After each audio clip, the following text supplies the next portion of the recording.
Sir William Jones সম্পর্কে আমরা কজন জানি তা বলা খুব মুশকিল।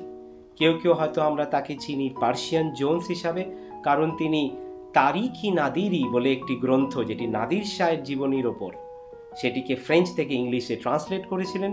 আবার কেউ কেউ আমরা জানি তাকে অ্যাজ এশিয়াটিক জোন্স হিসাবে, কারণ তিনি এশিয়াটিক সোসাইটির প্রতিষ্ঠাতা।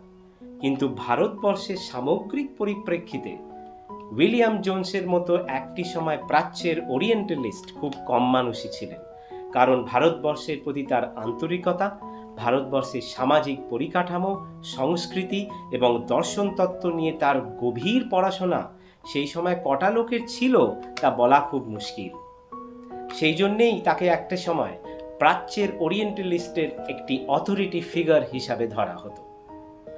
অন্যান্য ব্রিটিশদের মতোই তিনিও এটি মানতেন যে ভারতবর্ষ কিন্তু ইংরেজদের আন্ডারে সবচেয়ে ভালো থাকবে, কিন্তু অন্যদের সাথে তার বেসিক ডিফারেন্সটা এইখানেই ছিল যে তিনি বলতেন যে ভারতবর্ষকে শাসন করো ঠিকই, কিন্তু তাদের সাংস্কৃতিক সামাজিক পরিকাঠামো বুঝে, পড়াশোনা করে এবং তাদের মতো করে তাদেরকে শাসন করো, পাশ্চাত্যের ইনফ্লুয়েন্স জোর করে চাপিয়ে দিয়ে নয়। সেই জন্যই তিনি হয়তো বলতে পেরেছিলেন যে ইংল্যান্ডে আমি অখুশি ছিলাম না ঠিকই, কিন্তু ভারতবর্ষে এসে আমি প্রকৃত খুশি হয়েছি। 1746 খ্রিস্টাব্দে উইলিয়াম জোন্সের জন্ম। তার মা ছিলেন একজন ছুতোর মিস্ত্রির কন্যা এবং তার বাবা ছিলেন একজন 71 বছর বয়সী ম্যাথামেটিশিয়ান, যার সতীর্থদের মধ্যে ছিলেন আইজ্যাক নিউটন। তার বাবা মারা যাওয়ার পর তার মাই তাকে পড়াশোনা চালিয়ে যাওয়ার প্রেরণা যোগাতে থাকেন। ছেলেও ঠিক তেমন। 13 বছর বয়সের মধ্যেই শেক্সপিয়ার পড়ে শেষ তো করলেনই, উপরন্তু লিখে ফেললেন একটি আস্ত কবিতা। তার জীবিত দশায় উইলিয়াম জোন্স টোটাল 28টি ল্যাঙ্গুয়েজ জানতেন, যার মধ্যে ছিল গ্রিক, ল্যাটিন, ইটালিয়ান এবং ফ্রেঞ্চ। বাইবেল নিয়ে পড়াশোনা করার ইচ্ছা ছিল, তাই শিখে ফেললেন হিব্রু। কনফুসিয়াস নিয়ে ইন্টারেস্ট ছিল, তাই শিখে ফেললেন চাইনিজ। এছাড়া আরবি, ফার্সি তো ছিলই। 37 বছর বয়সে উইলিয়াম জোন্স কলকাতাতে আসেন ফোর্ট উইলিয়াম দুর্গের সুপ্রিম কোর্টের জাজ হিসাবে। এসেই তিনি একটি বিরাট লিস্ট তৈরি করে ফেলেন যে ভারতবর্ষের কোন কোন বিষয় নিয়ে তিনি চর্চা করবেন এবং রিসার্চ করবেন।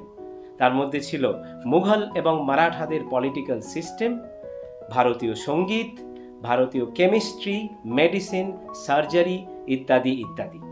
কিছুদিনের মধ্যে তিনি গড়ে ফেললেন এশিয়াটিক সোসাইটি, যাদের রিসার্চের জন্যই আমরা ভুলতে বসা সম্রাট অশোককে নতুন করে খুঁজে পেয়েছিলাম। কিন্তু যে বিষয়টি নিয়ে তার সবচেয়ে বেশি ইন্টেন্সিটি ছিল সেটি ছিল সংস্কৃত। নেহরু একবার বলেছিলেন যে আজকে যে ইউরোপে সংস্কৃত ভাষার বিপুল ঐতিহ্য নিয়ে আলোচনা হয় তার ক্রেডিট যায় কিন্তু উইলিয়াম জোন্সের কাছে।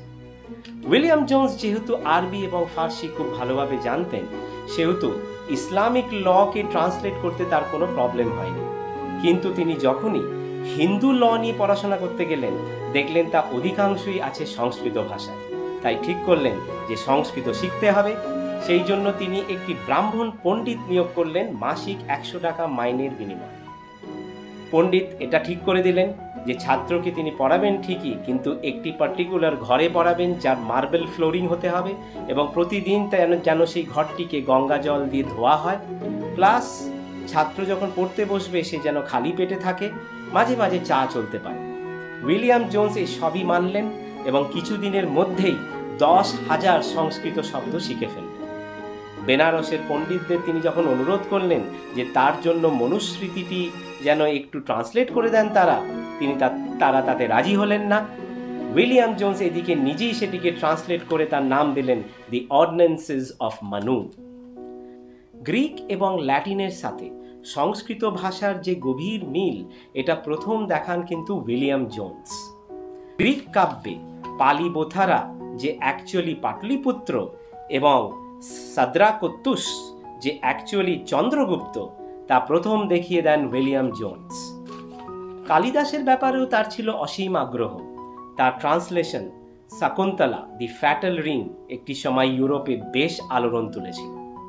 তিনি পাণিনির গ্রামার, বেদ, উপনিষদ ট্রান্সলেট করতে চেয়েছিলেন, কিন্তু মৃত্যু তাকে স্তব্ধ করে দেয় মাত্র 48 বছর বয়সে। তার মৃত্যুর বেশ কিছু বছর ধরে ব্রিটিশরা বা ইংরেজরা তাকে নিয়ে বেশ চর্চা করেছিল। উইলিয়াম ওয়ার্ডসওয়ার্থের মতো লোক, উইলিয়াম ব্লেকের মতো মানুষ উইলিয়াম জোন্স নিয়ে বেশ পড়াশোনা করতেন।